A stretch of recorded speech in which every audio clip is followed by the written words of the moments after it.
آخری آیا کہ وہ جہنم جو انسان کے جسم کے اور اس کے چہرے کے کھال کو ادھیڑ کر کے رکھ دے گی، وہاں کوئی کسی کا پرسان حال نہ ہوگا، نہ ایک بیٹا اپنے باپ کے، نہ باپ بیٹے کے، نہ بیوی شوہر کے، نہ شوہر بیوی کے کچھ کام نہیں آئیں گے، کوئی کسی کا پرسان حال نہیں ہوگا۔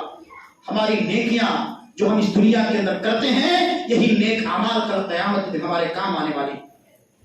یہی وجہ ہے کہ اللہ کے رسول جناب محمد رسول اللہ صلی اللہ علیہ وسلم نے اپنی امت کو اس بات کی تعلیم دی تھی کہ اتقوا النار ولو بشق تمرہ، اے میرے امت کے لوگوں، تم اپنے آپ کو جہنم کی آگ سے بچا لو، چاہے کھجور کا ایک ٹکڑا ہی اللہ کی راہ میں صدقہ اور خیرات کر کے کیوں نہ ہو۔ اللہ کی راہ میں کھجور کا ایک ٹکڑا ہی خیرات کر کے اپنے آپ کو جہنم کی آگ سے بچا لو اپنے آپ کو جہنم کی آگ سے، اللہ کے دیے ہوئے مال کو اس کی راہ میں خرچ کر کے، کسی غریب محتاج فقیر کلاش کو کھانا کھلا کر کے، مسجد اور مدرسے میں 1500 روپے دے کر کے تم اپنے آپ کو جہنم کی آگ سے بچا لو۔ آج اللہ نے آپ کو موقع دیا ہے، یہ بہترین موقع ہے، آپ کی مسجد، آپ کا یہ مدرسہ جس میں ہم اور آپ اللہ کی عبادت کرتے ہیں، ہمارے اور آپ کے بچے اس مسجد اور مدرسہ کے اندر دینی تعلیم حاصل کرتے ہیں۔ یہ مسجد بھی، یہ مدرسہ بھی زیر تعمیر ہے، اس کا بھی بہت سا کام پروجیکٹ باقی ہے۔ مسجد آپ کی پترے کی ہے، بارش کے ایام میں پانی ٹپکتا رہتا ہے، بچوں کو پڑھنے میں دشواری ہوتی ہے، آپ کے بچے دینی تعلیم، کتاب و سنت کی تعلیم حاصل کرتے ہیں۔ ضرورت اس بات کی ہے کہ آپ اپنے پیسے کو اللہ کی راہ میں خرچ کیجئے۔ آپ یہاں خرچ کرو گے، اللہ آپ کو یہاں بھی دے گا اور انشاءاللہ وہاں بھی دے گا۔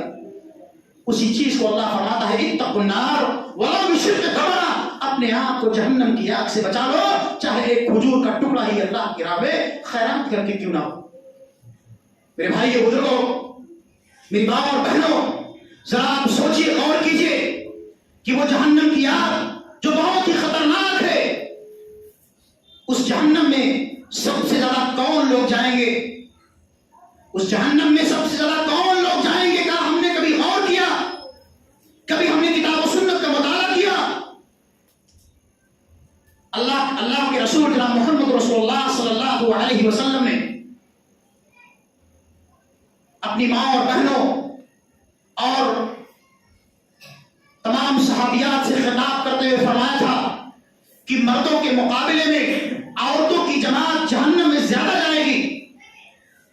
چونکہ ہماری مائیں اور بہنیں اس پروگرام میں شریک ہیں اور ماں اور بہنوں کو بہت ہی کم موقع ملتا ہے دین کی باتیں سیکھنے کا، سننے کا، چاہے عیدین کے موقع پر یا رمضان کے مہینے میں موقع مل جاتا تھوڑا بڑا، اس کے بعد کبھی موقع نہیں ملتا۔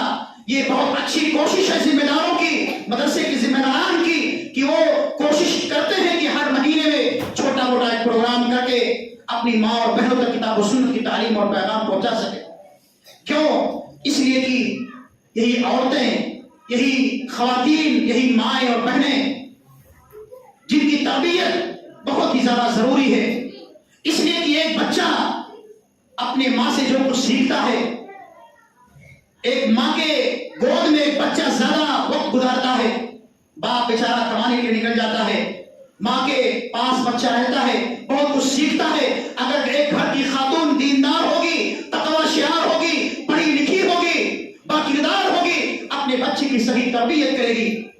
ذمہ داروں کی الحمدللہ یہ کوشش ہے اور کہ ہر مہینے پروگرام ہوتا ہے، اسی طرح سے الحمدللہ مدرسے کی ذمہ داروں کی یہ بھی کوشش ہے کہ جمعہ کے لیے بھی ماں اور بہنوں کے لیے انتظام کیا جائے، لیکن ابھی وسائل نہیں ہے، ذرائع نہیں ہے، اسباب نہیں ہے۔ اللہ سے دعا ہے کہ مولا کریم ذمہ داروں کی خواب شرمندہ تعبیر کر دے اور کوئی ایسا سبب پیدا کر دے کہ ماں اور بہنوں کو بھی جمعہ کے دن جمعہ میں شرکت کا انتظام کیا جا سکے۔ اللہ ہم سب کو اس بات کی توفیق عطا فرمائے۔ تو اللہ کے رسول نے فرمایا تھا کہ مردوں کے مقابلے میں عورتیں جہنم کے اندر زیادہ جائیں گی۔ اس لیے بہت ساری روایتیں اللہ کے رسول سے ثابت ہیں۔ ایک مرتبہ اللہ کے رسول نے فرمایا کہ میں جہنم کے دروازے پر کھڑا تھا، میں جنت کے دروازے پر کھڑا تھا تو میں نے دیکھا کہ جنت کے اندر غریب لوگ، کلاش اور محتاج لوگ جلدی چلے گئے اور مالداروں کو جنت میں جانے سے روک دیا گیا. اور جب میں نے جہنم کے اندر دیکھا تو جہنم میں مالدار لوگ زیادہ تھے اور عورتوں کی تعداد زیادہ تھی. اسی طرح سے جنت میں فقراء اور جہنم میں عورتوں کی تعداد زیادہ ہوگی. بخاری اور مسلم وغیرہ کی روایت ہے. اور بعض روایتوں میں ہے کہ عورتیں اپنے شوہروں کی ناشکری کرنے کی وجہ سے، ان پر لعن طعن کرنے کی وجہ سے، ان کو برا بھلا کہنے کی وجہ سے، ان کو گالی گلوچ دینے کی وجہ سے یہ جہنم کے اندر زیادہ جائیں گی. اللہ کے رسول نے ایک مرتبہ صحابہ کرام کو عید الفطر یا عید الاضحیٰ کے موقع پر خطاب فرمایا اور اس کے بعد عورتوں کو خطاب کرتے ہوئے فرمایا کہ اے عورتوں کی جماعت، تم اللہ کے راستے میں کثرت سے صدقات و خیرات کیا کرو، اللہ کی راہ میں کثرت سے خیرات کیا کرو. صحابیات نے کہا اللہ کے رسول کیوں؟ اللہ کے حبیب نے فرمایا کہ میں نے تمہیں جہنم کے اندر زیادہ دیکھا ہے، یعنی عورتوں کی جماعت جہنم کے اندر زیادہ جائے گی، عورتیں جہنم کے اندر زیادہ جائیں گی. صحابیات نے، عورتوں نے پوچھا کیوں اللہ کے رسول؟ آپ نے فرمایا کہ تم اپنے شوہروں کی لعن طعن بہت کرتی ہو، ان کو گالی گلوچ بہت دیتی ہو، ان کو برا بھلا بہت کہتی ہو، چھوٹی چھوٹی باتوں پر ان سے جھگڑا کرنے لگتی ہو، اس لیے عورتیں جہنم کے اندر زیادہ جائیں گی. اس لیے اللہ کے رسول نے فرمایا تھا کہ اے عورتوں کی جماعت، تم اللہ کی راہ میں کثرت سے صدقات و خیرات کیا کرو. اور اسی طرح سے اللہ کے رسول نے فرمایا کہ عورتیں باریک اور تنگ لباس پہننے کی وجہ سے بھی جہنم کے اندر زیادہ جائیں گی. یعنی آج کئی فیشن کا دور ہے، ہماری مائیں اور بہن بیٹیاں باریک اور تنگ لباس، اڑیاں لباس پہنتی ہیں، جن کی وجہ سے ان کے جسم جو ہے ظاہر ہوتے ہیں. یہ بھی ایک وجہ ہے جہنم میں جانے کا. ضرورت اس بات کی ہے کہ ہماری بہن بیٹیاں اس پر غور کریں، مائیں اور بہنیں اس پر غور کریں، اپنی بہن بیٹیوں کی اصلاح کی کوشش کریں اور ان کو ایسا ساتر لباس پہنائیں جس سے ان کے اعضا دکھائی نہ دے. یہ اسلام کا طریقہ ہے. یہ جہنم میں جانے کا ذریعہ اور سبب ہے کہ عورتیں اگر تاریک اور چست لباس پہنیں گی جس کی وجہ سے جہنم کے اندر زیادہ جائیں گی. اور اس یہی وجہ ہے کہ زیادہ لعن طعن کرنے کی وجہ سے، ناشکری کرنے کی وجہ سے عورتیں جہنم میں زیادہ جائیں گی. اللہ کے رسول نے فرمایا کہ تم اپنے شوہروں کی، اللہ کے رسول نے فرمایا کہ عورتوں کی جماعت جہنم کے اندر زیادہ جائے گی. صحابہ کرام نے پوچھا کیوں ہے اللہ کے رسول؟ اللہ کے حبیب نے فرمایا کہ وہ ناشکری بہت کرتی ہیں. صحابہ کرام نے کہا کس کی؟ اللہ کی. اللہ کے رسول نے فرمایا نہیں، اللہ کی نہیں بلکہ اپنے شوہروں کی بہت ناشکری کرتی ہیں. اگر ایک شوہر، ایک باپ زندگی بھر اپنی بیٹی، اپنی بہو اور اپنی بیوی کے لیے اچھے سے اچھا انتظام کرتا ہے، کھانے پینے کا، پہننے کا اچھے سے اچھا انتظام کرتا ہے، کبھی کسی ایک موقع پر اگر اس کی کوئی کسی خواہش کی تکمیل نہ ہو پائے، ایک عورت فوراً طعنہ مار دیتی ہے کہ آپ نے ہمارے لیے کیا ہی کیا ہے. یہ وجہ اور سبب ہے عورتوں کی جہنم میں جانے کا. اس لیے عورتوں کو ہمیشہ اللہ رب العالمین کی شکر گزاری کرنی چاہیے، اپنے شوہروں کی شکر گزاری کرنی چاہیے. اللہ نے جو کچھ دیا ہے اس پر ہمیشہ اللہ سبحانہ و تعالیٰ کی شکر گزاری کرنی چاہیے. اسی وجہ سے اللہ کے رسول نے فرمایا تھا کہ اے عورتوں کی جماعت، تم کثرت سے اللہ کے راستے میں صدقات و خیرات کیا کرو. اور یہ بہترین موقع اللہ نے آپ کو دیا ہے. آپ کی یہ مسجد، آپ کا مدرسہ زیر تعمیر ہے، آپ اس میں خوب بڑھ چڑھ کے حصہ لیجئے. انشاءاللہ اللہ آپ کو اس کا بہترین بدلہ اس دنیا کے اندر بھی دے گا اور قیامت کے دن بھی دے گا.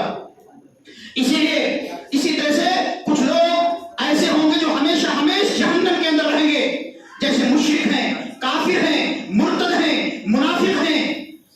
وہ لوگ جو اس دنیا کے اندر ایک اللہ کو بھی مانتے ہیں، ایک اللہ کی بھی عبادت کرتے ہیں، یا ایک اللہ کی عبادت صرف سے کرتے ہی نہیں، یا اگر ایک اللہ کی بھی عبادت کرتے ہیں تو ایک اللہ کے ساتھ ساتھ غیروں کی بھی عبادت کرتے ہیں. ایک اللہ کی بھی عبادت کرتے ہیں اور مزاروں اور خانقاہوں پر جا کر کے اپنی پیشانیوں کو بھی رگڑتے ہیں. یہی اللہ کے ساتھ شرک ہے. اللہ فرماتا ہے اگر تمہیں کسی چیز کی ضرورت ہے مجھ سے مانگو، میں تمہاری فریاد کو پوری کروں گا. مجھ سے توبہ کرو، میں تمہاری توبہ کو قبول کروں گا، تمہاری دعاؤں کو قبول کروں گا. اولاد کی ضرورت ہے، مال کی ضرورت ہے، مجھ سے مانگو، میں تمہیں دوں گا. لیکن ایک انسان، ایک مرد، ایک عورت، اگر اس کے گھر میں 2-4 سال ہو گئے شادی ہوئے، اولاد پیدا نہیں ہو رہی ہے، اللہ کے دربار کو چھوڑ کر کے خانقاہوں اور درگاہوں پر جا کر کے چادریں چڑھاتے ہیں، نظر و نیاز کرتے ہیں اور تمام شرکی اعمال کرتے ہیں جس سے اللہ اور اس کے رسول نے منع فرمایا ہے. اس لیے یہ شرک جو دنیا کا سب سے بڑا گناہ ہے